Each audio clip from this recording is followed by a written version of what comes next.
Okay, lunch is over. Time to ride back.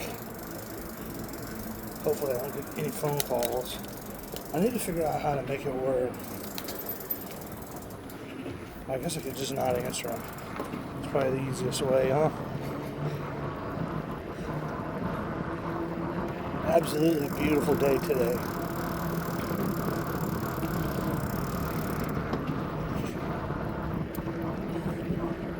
The sun's out in a powerful way.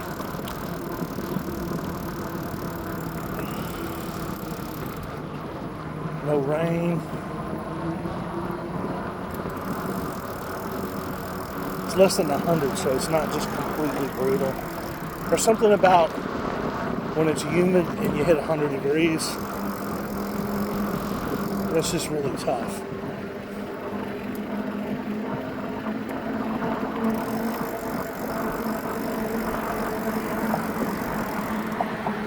There's a Tesla.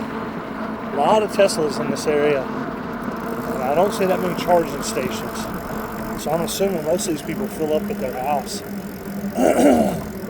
I'm in the process of getting a level 2 charger at my house, but the city is very slow with the permits. I gotta check with my electrician about that.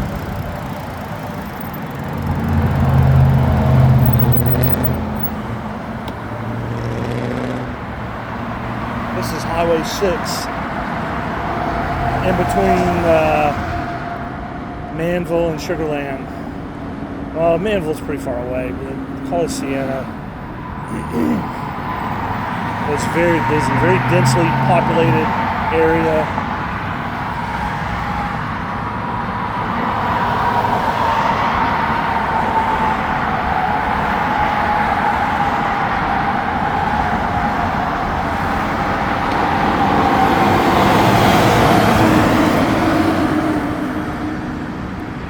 You gotta watch even when the lights turn green, man. Sometimes people are still going.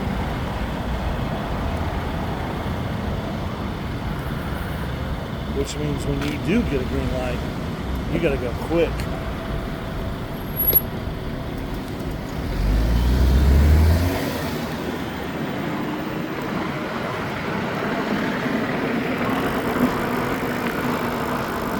So I work from home, but I have to get on a plane Sunday night and fly to New Jersey.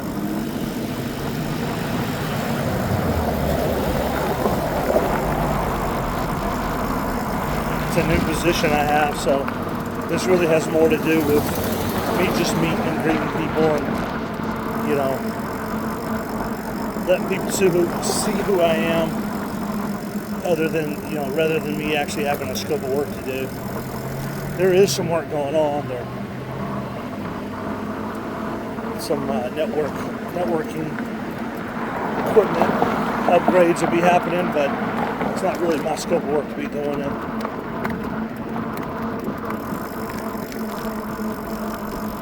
So I'm just there to just kind of meet people and all that.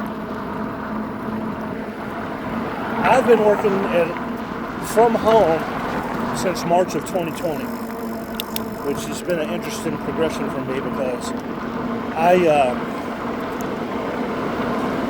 I've just always worked in the office. I mean, just like everybody else. I did a couple of work from home gigs in the 2000s when I was working in New York City. And it was just so expensive to live there. You know, like for the company to pay for me to be there, they had to fly me there. Hotels were like $300 a night. And this is 20 years ago. And, you know, every meal is $25 if you're eating cheap. You eat something substantial, and it's a lot more than that. And you know, all the flights back and forth, and what did I do? Just sit there and write procedures. Wasn't like I was doing something that I had to be on site. I was working at the World Trade Center rebuild, and you know, historic project. Glad to be associated with it. Limited capacity that I was doing quality management for largely for the underground restoration work. Completely out of my wheelhouse. That wasn't my thing. But the company I worked for just needed somebody to put in that seat. And that became me. And so I started flying back and forth. Then at some point it was like, man, why don't you, just stay home next week and we'll give you your scope of work. There wasn't Microsoft Teams and all that back then. There was no Zoom. So it was just telephone. You just sit there and wait for your boss to email you or telephone you. And then he'd line me out. Here's what I need you to get done. Boom, I get started. I enjoyed it. I did it for a year.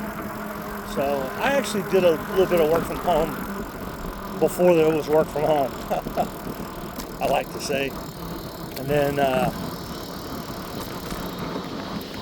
I spent most of the last decade working in the oil field up in North Dakota.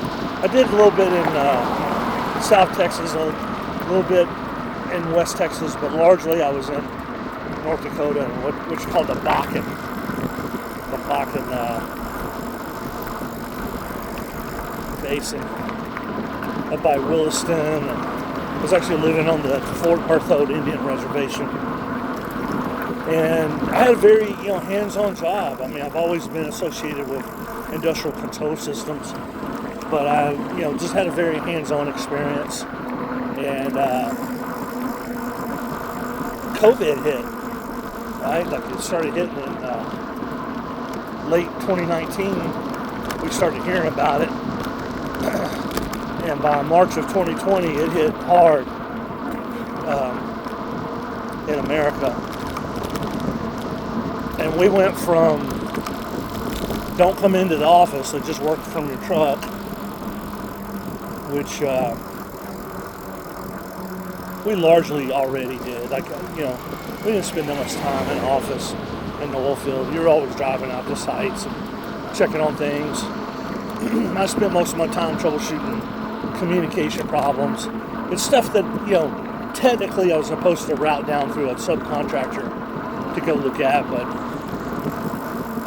I just took on a number of items that I could do myself, and really enjoyed it. I used to tell people to give you a four-wheel drive truck, a laptop, and a map, of where the oil wells are, and I enjoyed it. However, it evolved quickly into I really had to be in the office from 8 a.m. to 5, because when somebody needed something, they needed to be able to run in the office and go, hey, Steve, can you get someone to take a look at, whatever. And so it ended up being I was in the office all day, and then I'd run around and troubleshoot at night until I got tired and went to sleep. But, like my family was down here in Texas, so I was up there. I flew home most weekends, or at least half the weekends, and it was an interesting time, very, very busy time. And then COVID hit, and we went from work from our trucks to they didn't even want us going out to the site, so they told us work from our hotel rooms, which is ridiculous. And so that quickly turned into work from home. But I was up there in a company truck for the engineering company I worked for, and I had to get that truck back home. Back to the office in Louisiana. And they could have picked it up. They could have arranged for a pickup up there. No big deal. However, I was trying to get flights home. And, wait, I gotta see what that car says. These people become lunatics. No boys in real sports. Real America, no inflation, Trump. Huh. Funny. Law and order. I couldn't get a flight home. I could get a flight to Denver, but I couldn't get a flight from Denver to Houston. And so, and you know what? The airlines really weren't real forthcoming with that. I had to watch things and talk with people, and I saw that it was going to be difficult. COVID was affecting the airports quite a bit. And so I drove from Williston, North Dakota, all the way to Texas City, Texas. I think I took 3 days because I wasn't really pushing it. And,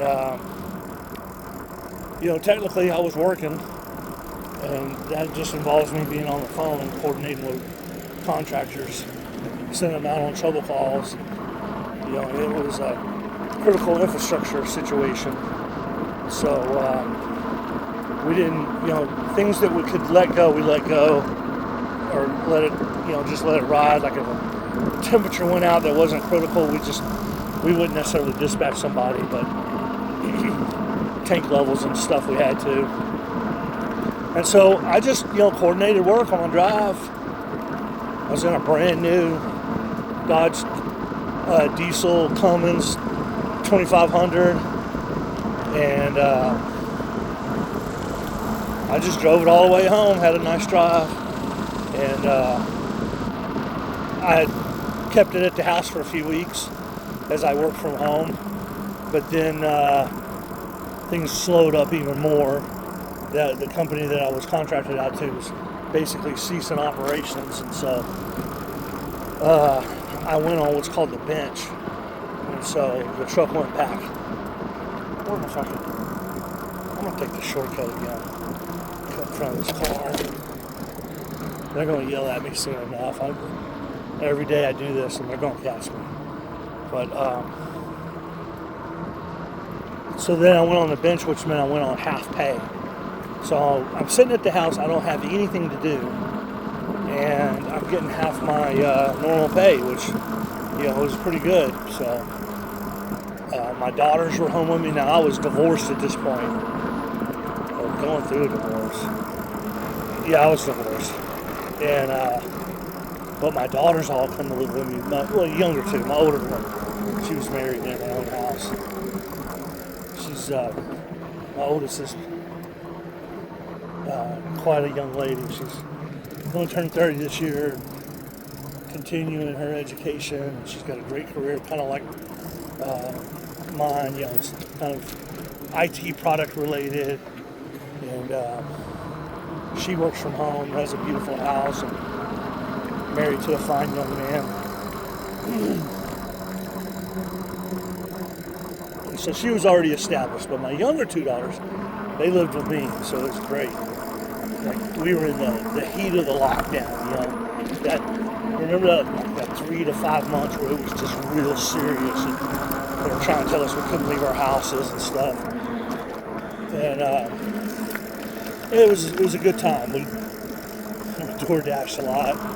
My girls would take trips to the supermarket. Here we go. He's gonna come get me.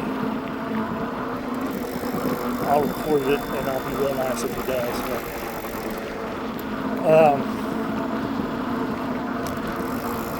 So that started my work from home career, because going from the bench to they were telling me, well, we're going to lay you off. Well, by that time, I had already started another job. It was really bad of me. It was corp to corp, so technically I wasn't a W-2 employee of the new outfit, and I was doing work and drawing my on the bench salary. So, you just do what you got to do. Did that for a little bit, and then they told me, look, we're going to have to let you go. We don't have anything. If you find anything, we'd love to still work with you. And I told them, well, I got to go. And the deal I had where I was doing corp to corp, that was just a small scope of work, and it was drying up also. But I ended up getting on with a power company. I stayed with them for years, worked from home. Every once in a while I'd go in the office, but it was a really nice deal. Okay, speaking of that, it's back to work time. Let's see if I can. There we go. Goodbye.